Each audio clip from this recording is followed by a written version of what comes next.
Ramayan serial से मशहूर हुए अभिनेता अरुण गोविल 18 मार्च को बीजेपी में शामिल हो गए। रामायण में उन्होंने भगवान राम की भूमिका निभाई थी। अरुण गोविल ने दिल्ली में बीजेपी कार्यालय में पार्टी की सदस्यता ग्रहण की। इस दौरान बीजेपी के राष्ट्रीय महासचिव अरुण सिंह मौजूद रहे। बीजेपी में शामिल होने के बाद अरुण गोविल ने कहा, पहली बार मैंने देखा कि ममता बनर्जी को जय श्री राम के नारे से एलर्जी है। राम जो है वो हमारे आदर्श हैं, हमारी संस्कृति है, और किसी को जब उसके नाम से एलर्जी होने लगती है तो मुझे अच्छा नहीं लगी वो बात, and this triggered me basically. तो मुझे लगा कि जो मेरा राष्ट्र का निर्माण जो है वो किससे होता है, वो हमारे कुछ उदाहरण होते हैं जो हमारे बड़े महापुरुष होते हैं उनसे होता है बेसिकली। उनको फॉलो जब हम करते हैं तब हमारा निर्माण होता है, तब राष्ट्र का निर्माण होता है। अगर आज श्री राम के नाम से एलर्जी होने लगे, किसी को जय श्री राम के नाम से एलर्जी होने लगे, तो मुझे वो अच्छा नहीं लगा। तो मैंने जैसा कहा भी वहाँ भी कहा था कि हमें कभी भी अपनी बात कहने के लिए एक प्लेटफॉर्म की ज़रूरत होती है। तो in today's times BJP is the best platform. उसकी अपनी खूबियां हैं उस पार्टी की। श्री नरेंद्र मोदी के नेतृत्व में जिस तरह से उन्होंने काम किया है, परिभाषाएं बदल गई हैं, नेताओं की परिभाषा बदल गई, सरकार की परिभाषा बदल गई, राजनीतिक पार्टी की परिभाषा बदल दी है उन्होंने। तो एक अच्छा प्लेटफॉर्म है, इसलिए मैं अपनी भावनाओं को व्यक्त कर पाऊंगा।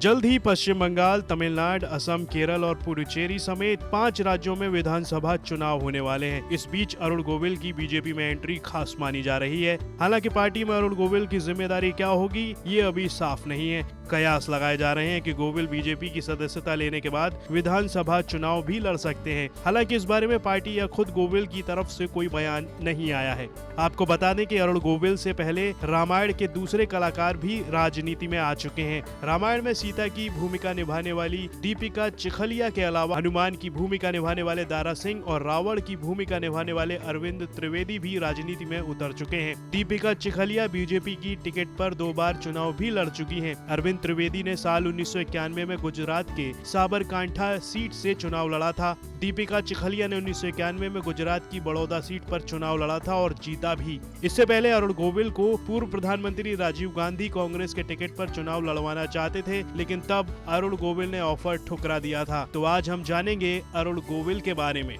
90 के दशक की रामायण को आज भी काफी पसंद किया जाता है। अरुण गोविल एक हिंदी फिल्म और दूरदर्शन अभिनेता हैं। इन्होंने रामानंद सागर निर्मित हिंदी धारावाहिक रामायण में राम की भूमिका निभाई थी। इससे इनको बहुत प्रसिद्धि मिली। अरुण गोविल की पत्नी का नाम श्रीलेखा गोविल है। अरुण गोविल का जन्म 12 जनवरी 1992 को मेरठ के एक अग्रवाल परिवार में हुआ था। अरुण के पिता का नाम चंद्र प्रकाश गोविल था। इनके पिता एक सरकारी अफसर थे। अरुण की माँ का नाम शारदा देवी था। शारदा देवी एक हाउसवाइफ थी। अरुण गोविल के 5 भाई और 2 बहनें थीं। अरुण की पूरी पढ़ाई मेरठ के ही चौधरी चरण सिंह कॉलेज से हुई थी। इसके बाद वो अपना करियर बनाने मुंबई जा पहुंचे। अरुण मुंबई में काफी समय तक अपने बड़े भाई विजय गोविल के साथ रहे। अरुण गोविल की भाभी तबस्सुम फिल्म इंडस्ट्री का जाना पहचाना नाम है। तबस्सुम ने सालों तक बॉलीवुड में अपना योगदान दिया। हालांकि इस बारे में अरुण के फैंस नहीं जानते थे कि उनका और तबस्सुम का इतना गहरा रिश्ता है। मुंबई आने के बाद अरुण ने पहली फिल्म सन 1977 में पहेली की थी। हालांकि इस फिल्म में अरुण का साइड रोल था, लेकिन अगली ही फिल्म सावन को आने दो में उन्हें लीड रोल मिला था और यहां से अरुण के करियर की गाड़ी चल पड़ी।